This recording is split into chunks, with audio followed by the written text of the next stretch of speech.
à tous. Alors, je vais aussi allumer ma caméra, voilà. Je me présente très rapidement, Noémie Bernard-Leguel, je suis chargée de projet européen sur le numérique à l'ACTA, le réseau des instituts techniques agricoles. Et je suis là aujourd'hui avec ma collègue Lucie Philippe-Jean de la région Pays de Loire pour vous présenter les derniers appels à projets Smart Agri-Hubs, enfin en tout cas le dernier appel à projet et vous faire quelques rappels quant aux autres appels à projets déjà existants. Alors, si il veut bien se passer. Du coup, la présentation va se faire en 5 parties. On va d'abord vous faire quelques rappels concernant le projet Smart Agri-Hubs, en quoi il consiste, comment ça fonctionne et un petit peu au niveau européen et français ce que ça veut dire. On va vous présenter ensuite les structures clés qui font partie de Smart Agri-Hubs, les Digital Innovation Hubs et les Competence Centers, qui sont vraiment les structures qui fédèrent, on va dire, l'écosystème Smart Agri-Hubs. Ensuite, on vous présentera le portail de l'innovation qui est en fait la plateforme du projet Smart Agri-Hubs qui permet de fédérer le réseau, de trouver des partenaires à l'échelle européenne et plus généralement de visualiser le réseau du projet. Et ensuite, on vous présentera les 2 appels à projets qui sont actuellement ouverts. Donc, le dernier en date qui s'appelle Service et Expand, un appel à projet qui court depuis presque 1 an maintenant, mais qui est encore d'actualité, on va dire. Donc, on vous représentera à la fin. Donc, pour vous parler un petit peu rapidement du projet Smart Agri-Hubs, donc comme vous le savez sûrement, c'est un projet européen. Il a démarré en 2018 et il se terminera en fin d'année 2022. Donc, il reste 1 an de projet. C'est un projet qui est financé dans le cadre du programme H2020. Il y a 6 millions d'euros qui sont réservés aux appels à projets au sein de Smart Agri-Hubs. C'est un réseau européen qui fédère beaucoup de pays, comme vous pouvez le voir sur la petite carte qui est présente en bas à droite de la présentation. Il y a plus de 500 membres qui sont enregistrés aujourd'hui sur la plateforme de l'innovation qu'on vous présentera un petit peu plus en détail un peu plus tard. L'objectif principal de Smart Agri-Hubs, c'est d'accélérer la transformation digitale du secteur agri-agro européen. Donc pour cela, le projet fédère l'écosystème européen de l'AgTech autour d'un projet commun et d'une plateforme numérique, donc l'Innovation Portal qu'on vous présentera juste après. Le projet apporte également son soutien financier à 28 expérimentations pilotes qu'on appelle FIE, Flagship Innovation Experiments, dans Smart Agri-Hubs. On en a 3 en France, 2 qui sont portés par Arvalis et 1 AgriFarm Lab qui s'est terminé en fin d'année. En début d'année, pardon, 2021, voilà. Et également, Smart Agri-Hubs propose le lancement d'appels à projets régulièrement. Donc, il y en a déjà eu plusieurs qui sont passés depuis le début du projet en 2018 et il y en a 2 d'ouverts actuellement qui sont ceux que nous allons vous présenter aujourd'hui. Alors, le projet Smart Agri-Hubs est organisé en clusters au niveau européen. Donc, il y a des clusters par région, par exemple Europe centrale, Europe du nord-est de l'Europe, etc. Et nous, pour la France, on a un cluster à part entière, le cluster France, qui se limite à la France seule. Donc, je vous le disais, le cluster est co-animé par l'ACTA et la région Pays de Loire. Et les rôles de ce cluster, c'est de constituer en fait le point d'entrée Smart Agri-Hubs à l'échelle française, d'apporter son soutien aux expérimentations pilotes et aux projets lauréats des appels à projets dans leurs activités. Donc, c'est également d'organiser des événements comme on le fait aujourd'hui pour vous présenter les appels à projets, mais également d'assurer un petit peu le service après-vente. Après, si vous êtes intéressé par les projets, vous pouvez bien sûr nous contacter a posteriori après la réunion pour qu'on puisse en discuter. Le rôle également du Cluster France est de structurer et d'agrandir l'écosystème Smart Agri-Hubs à l'échelle de la France en recrutant de nouveaux Digital Innovation Hubs et de nouveaux Competence Centers pour assurer une interconnexion en fait, entre les partenaires et d'organiser des éléments de communication pour promouvoir le projet et le réseau français donc à l'échelle européenne. Donc ça fait partie notamment des réunions comme celles qu'on organise aujourd'hui. Pour vous parler un petit peu plus du réseau français aujourd'hui, on a différents membres, on détaillera un tout petit peu plus tard les typologies de membres du réseau français, mais globalement, ce que vous pouvez retenir, c'est qu'il y a 13 fermes d'évaluation de solutions numériques que sont les DigiFermes qui sont membres du réseau. Il y a 30 DIH qui sont à la fois du secteur agri-agro et du secteur digital pur, on va dire.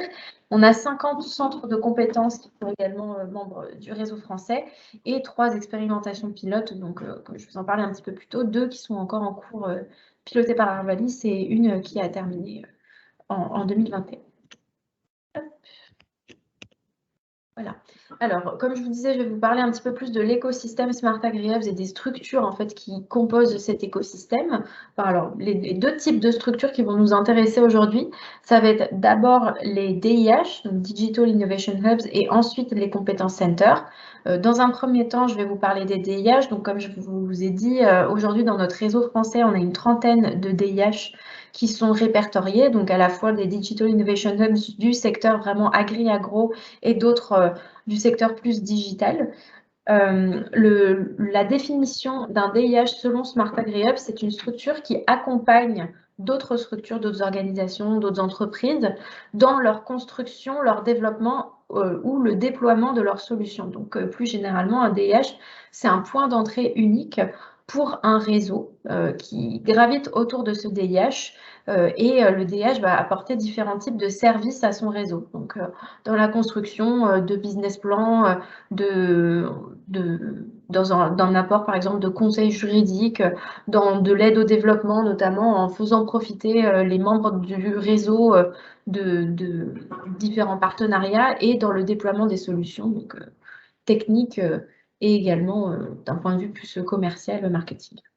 Donc, les DIH, je viens de le dire, disposent d'un écosystème d'acteurs et ils sont également en capacité d'aller chercher des financements complémentaires. Donc ça fait partie de la définition Smart AgriHubs d'un DIH. Ils apportent des services proches de l'utilisateur final. Ça veut dire qu'un DIH doit connaître son territoire sur lequel il est implanté et les besoins des agriculteurs ou des entreprises de l'agribusiness, on va dire, dans sa région. Un Digital Innovation Hub, c'est un rôle dans Smart AgriHubs, c'est-à-dire que cette fonction n'est pas associée à un statut légal comme ça peut l'être par ailleurs à l'Europe. C'était pour le DIH, voilà. Je vous montre ici à l'écran quelques exemples de DIH français. Donc, c'est un peu ce que je vous disais un peu plus tôt. Il y a vraiment de la fédération de réseaux, on va dire. Donc, comme peuvent le faire des chambres d'agriculture, comme peuvent le faire les Digifermes, etc. On a des pôles de compétitivité et on a également des DIH qui sont plus experts sur un secteur en particulier. Je pense au CE, par exemple. Voilà. Et je vais vous présenter le deuxième type de structure qui va nous intéresser aujourd'hui. Ce sont les compétences centers. Donc, dans Smart AgriHubs, les compétences qu'on appelle compétences centers, c'est toute structure qui va apporter au DIH un support et une activité technique précise, donc un support dans le développement technologique, mais ça peut aussi être une aide sur des aspects légaux, sur des formations techniques, etc. L'objectif général de l'association de compétences center et de DIH, c'est bien sûr de favoriser l'innovation dans le milieu de l'agtech. Comme vous pouvez vous en douter, certains DIH peuvent également être des compétences centers. L'idée, c'est que dès qu'il y a de la compétence technique qui est apportée, un DIH peut avoir la double fonction DIH et compétences center. Les compétences centers, ils vont coopérer avec leur DIH et avec tout autre type de partenaires pour soutenir les agriculteurs, les entreprises et les autres acteurs de l'agri-food dans leur transformation digitale. Donc, bien sûr, le réseau d'un compétence center ne se limite pas à des DIH quand on parle de type de structure. Alors, les compétences secteurs spécialisées sur des technologies spécifiques peuvent mener par exemple des activités de recherche. Ils vont être engagés également dans le transfert de compétences et de technologies et ils offrent un accès, ils peuvent en tout cas offrir un accès à des espaces de test comme des laboratoires, des fermes d'expérimentation ou tout autre dispositif scientifique et technologique qui permettrait d'améliorer et d'expérimenter des solutions. Donc, je vous passe à l'écran un exemple de compétences center français. Par exemple, tout à l'heure, je vous parlais du réseau des Digifermes. On voit bien que quand on parle ici d'un compétence center qui va notamment offrir des espaces de test et apporter une expérience technique, on se rend compte pourquoi, par exemple, le réseau des Digifermes peut être considéré à la fois comme un DIH et un compétence center et pourquoi il y a un peu ce double statut. Alors, donc comme je vous le disais, les DIH et les compétences centers, c'est vraiment ce qui va nous intéresser aujourd'hui dans la présentation des appels à projets, puisqu'en fait, ce sont ces structures-là qui sont le plus ciblées par les appels à projets Smart AgriHubs. Cependant, dans l'écosystème Smart AgriHubs, il y a bien sûr d'autres types d'organismes qui peuvent être des startups, des associations professionnels, je vais y arriver, des régions, des gouvernements locaux et les innovations pilotes financées par le projet, comme on en a parlé un tout petit peu plus tôt. Donc l'idée, c'est qu'en fait, toute organisation qui travaille de près ou de loin à la digitalisation du secteur de l'AgTech peut s'enregistrer sur l'Innovation Portal, le portail de l'innovation, que je vais vous présenter très rapidement. Donc l'Innovation Portal qui est disponible en fait sur le site internet Smart AgriHubs. Quand vous arrivez sur le site, vous tombez directement sur cet Innovation Portal. Cependant, pour avoir accès à la carte qui vous est affichée à l'écran, donc qui vous permet de trouver les différentes structures européennes, d'avoir leurs contacts, etc., il faut vous enregistrer. Donc de toute façon, c'est un prérequis de s'enregistrer sur la plateforme pour pouvoir répondre aux appels à projets Smart AgriHubs. Donc je vous invite à le faire. L'idée de cette plateforme, c'est de permettre d'offrir une cartographie du réseau européen de l'AgTech dans le cadre du projet Smart AgriHubs, également de diffuser des actualités et des événements, d'offrir plusieurs outils, donc un modèle de maturité pour les DIH qui leur permettent de s'auto-évaluer, on va dire, sur différents critères établis par Smart AgriHubs. Vous aurez également sur l'Innovation Portal toutes les infos sur les appels à projets qu'on va vous présenter aujourd'hui, et accès aussi à un forum et un espace d'échange qui vous permettra de poser toutes vos questions sur les appels à projets, sur autre chose, vous permettra aussi de trouver des partenaires à l'échelle européenne si c'est ce que vous recherchez. Donc, pour vous donner un petit peu plus de détails, c'est ce que je vous disais à l'instant, la cartographie du réseau, ça permet de rencontrer ses futurs partenaires en France et à l'Europe et d'avoir accès à différentes structures et différents contacts. La section actualités et événements de l'Innovation Portal, ça vous permet à la fois de se tenir informé sur les dernières actualités du projet Smart AgriHubs, mais également pour vous de diffuser vos actualités et vos événements, donc avec quand même une dimension européenne qui peut être intéressante.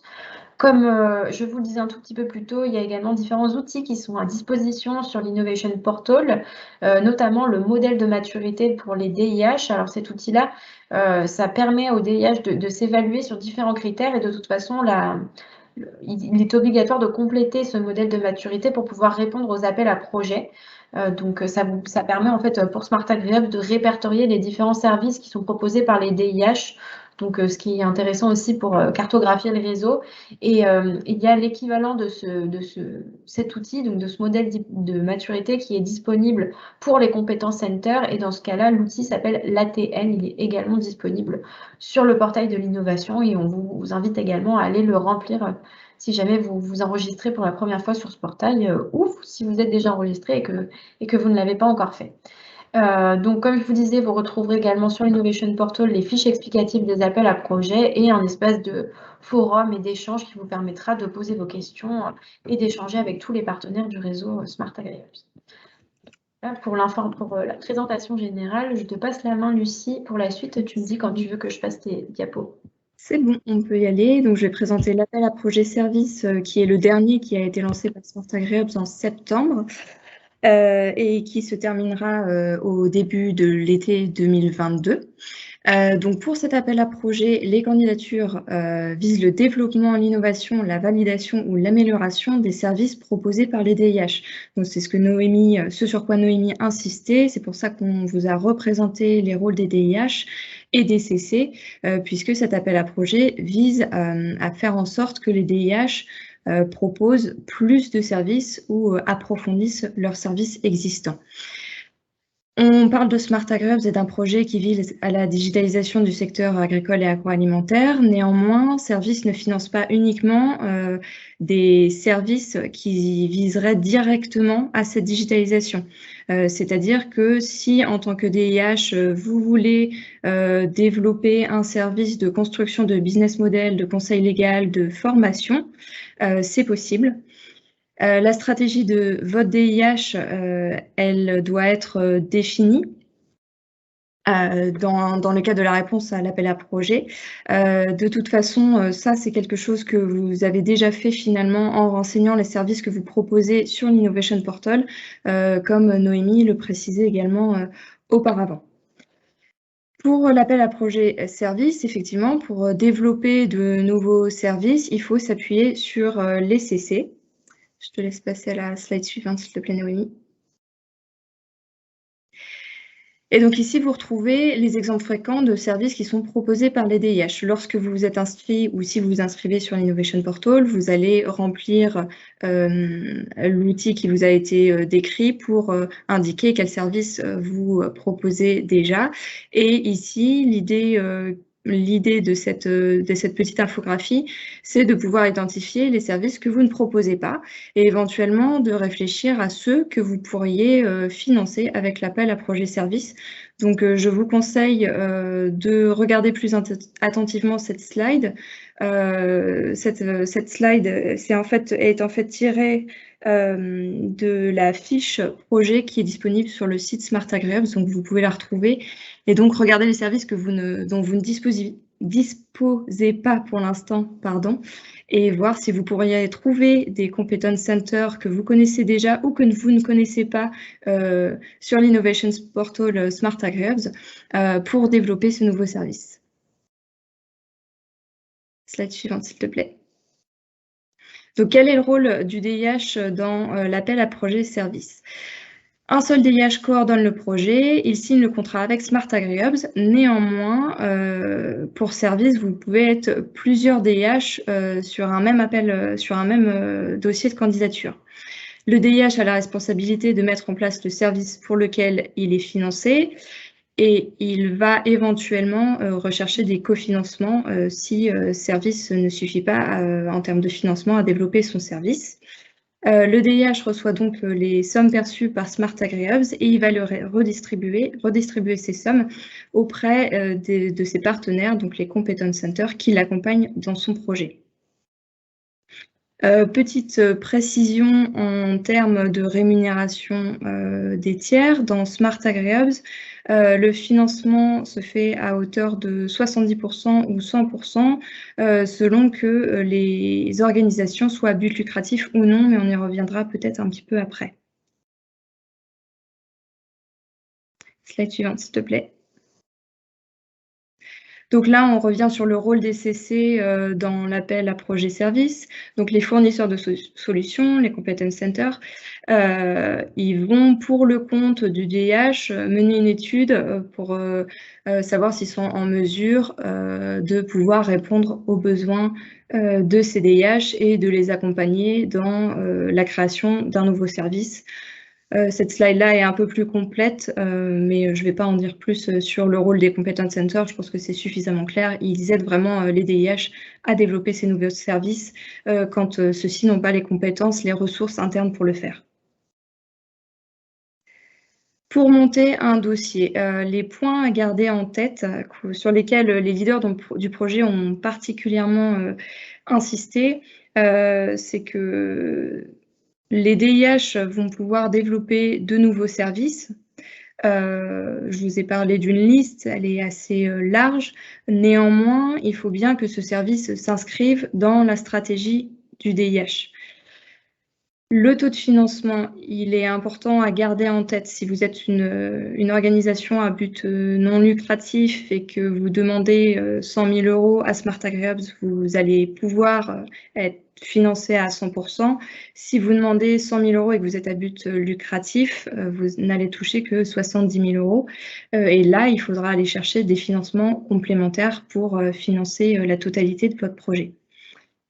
Si vous êtes un DIH et que vous voulez monter plusieurs dossiers, c'est possible, mais vous ne pouvez pas être présent dans plus de 4 projets différents et c'est pareil pour les competence centers.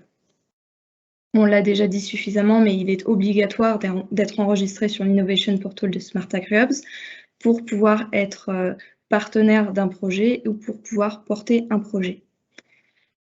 Ensuite, il y a des règles spéciales pour les partenaires qui ont déjà bénéficié de financement Smart Agreeables. Ça, vous pouvez nous contacter au cas par cas, mais l'idée générale, c'est que un DIH, qu'il ait participé déjà dans Smart Agreeables ou non, ne peut pas bénéficier de plus de 100 000 €. Les éléments à valoriser, pardon Noémie, à valoriser autour du nouveau service, ça c'est des éléments qui ont été un peu donnés en vrac par les leaders du projet, mais ça vous donne une idée des points sur lesquels vous pouvez insister quand vous déposez votre candidature. Sur la slide suivante, on voit les informations principales de l'appel à projet service. Donc, les personnes qui soumettent un dossier doivent être les Digital Innovation Hubs. Vous pouvez demander entre 50 000 et 200 000 euros par projet, sachant qu'un DIH ne peut pas toucher plus de 100 000 euros par Smart Agri Hubs. Le projet Smart Agri Hubs a réservé 3 millions d'euros pour l'appel à projet service. Et il y a tous les 2 ou 3 mois des évaluations qui sont organisées, des évaluations des candidatures. On a une date de fin de cet appel à projet, comme je le disais, qui est en fin juin 2022, mais il est possible que cet appel à projet soit clôturé plus tôt si tout le budget a été consommé avant. Lorsque votre projet a été validé et que vous avez signé le contrat avec Smart Agri Hubs, vous commencez votre projet tout de suite après, et puis les activités financées, elles s'arrêtent avec le projet. Donc, en octobre 2022, il faut que ce que vous avez inscrit dans votre dossier de candidature soit réalisé. Et je laisse la parole à Noémie pour l'autre appel à projet qui est toujours en cours, Expand. Voilà, je vais reprendre juste la main pour vous faire un petit rappel. Alors, j'appelle ça rappel parce qu'on a déjà fait des webinaires de présentation de cet appel à projet-là, que je vous invite d'ailleurs à revisualiser si jamais ma présentation est un peu rapide, parce que je pense que ça va être le cas. Alors, pour vous parler un petit peu de l'appel à projet Expand. Donc, c'est un appel à projet qui est différent de service dans le cadre où il vise à soutenir l'innovation digitale dans l'agri-agro en facilitant la mise en place et la réalisation d'innovations expérimentation, donc c'est-à-dire d'activités d'innovation qui vont se situer sur des TRL 7 à 9. Donc là, contrairement à service, on ne parle pas de développement d'un service particulier, mais bien d'un projet d'innovation. Ces activités d'innovation doivent être financées dans le cadre d'Expen en partie par des investissements propres, je vais y arriver, qui seront complétés par des fonds publics et ou privés. Les projets doivent être collaboratifs avec une approche multi-acteurs dans le cadre d'Expend, mais de façon générale, dans le cadre de Smart Agri Hubs, un projet collaboratif et une approche multi-acteurs sera très largement favorisé. De même, un projet interrégional au sens européen du terme sera également favorisé, même si ce n'est pas obligatoire, c'est toujours un plus. Là, le rôle du DIH dans Expand, c'est d'apporter un support à la réalisation du projet, donc de l'innovation, d'expérimentation. Donc, c'est-à-dire d'offrir de la mise en réseau, d'offrir des terrains d'expérimentation, d'aider à la construction d'un business model, à la mise en place d'une technologie, de favoriser l'accès au marché, etc. Donc, en gros, que le DIH réalise ces activités de DIH, comme je voulais préciser un tout petit peu plus tôt quand je vous décrivais les différents rôles des structures qui composent Smart Agri Hubs.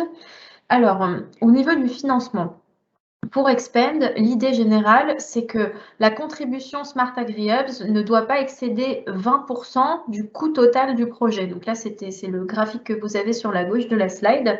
Donc l'idée, c'est que Smart Agri Hubs va venir, dans le cadre d'Expand, financer les travaux en lien avec le rôle du DIH, donc les travaux de support à la réalisation du projet, pour 20% du budget total.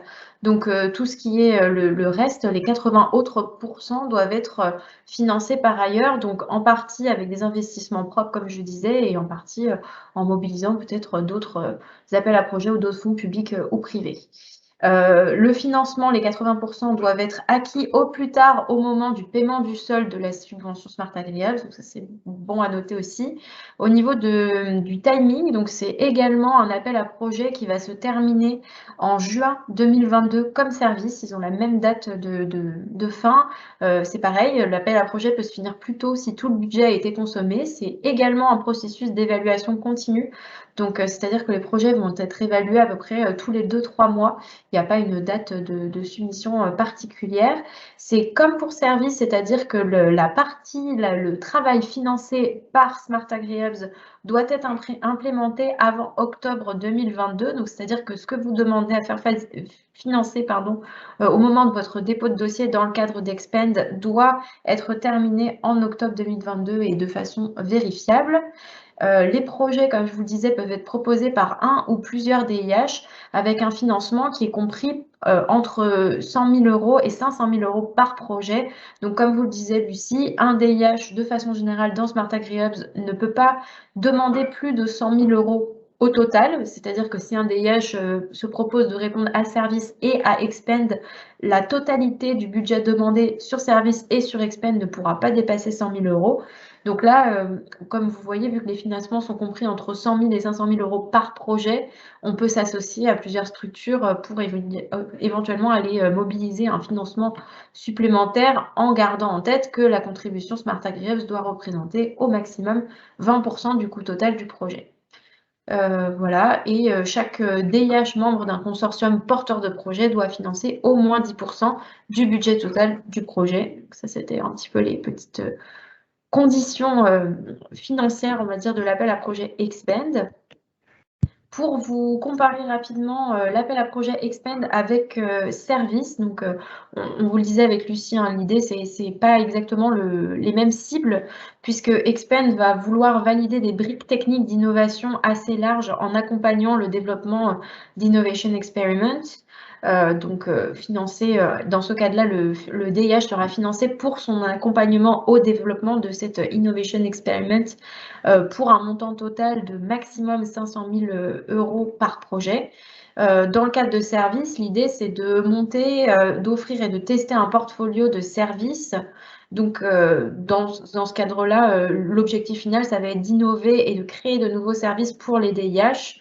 Et là, finalement, ce qui est financé, c'est l'équipe qui va monter ces nouveaux services orchestrés par un seul DIH porteur de projet pour un maximum de 200 000 € par projet.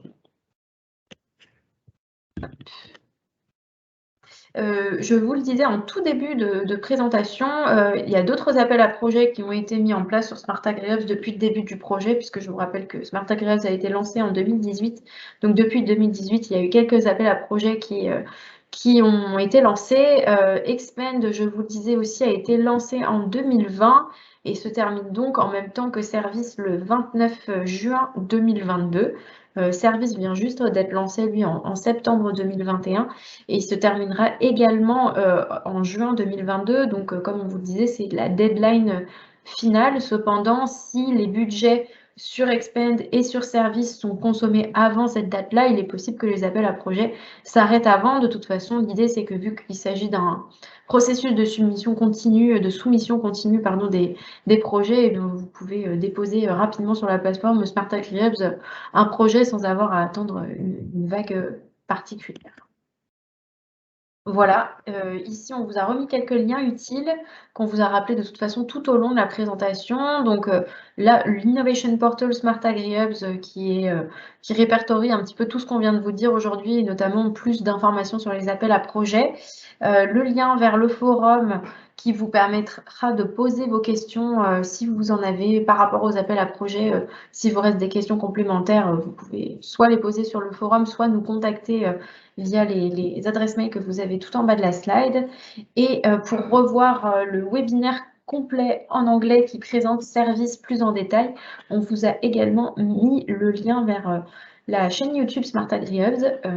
Je pense qu'on vous refera passer la présentation en fin de webinaire pour être sûr que vous avez bien les liens à disposition.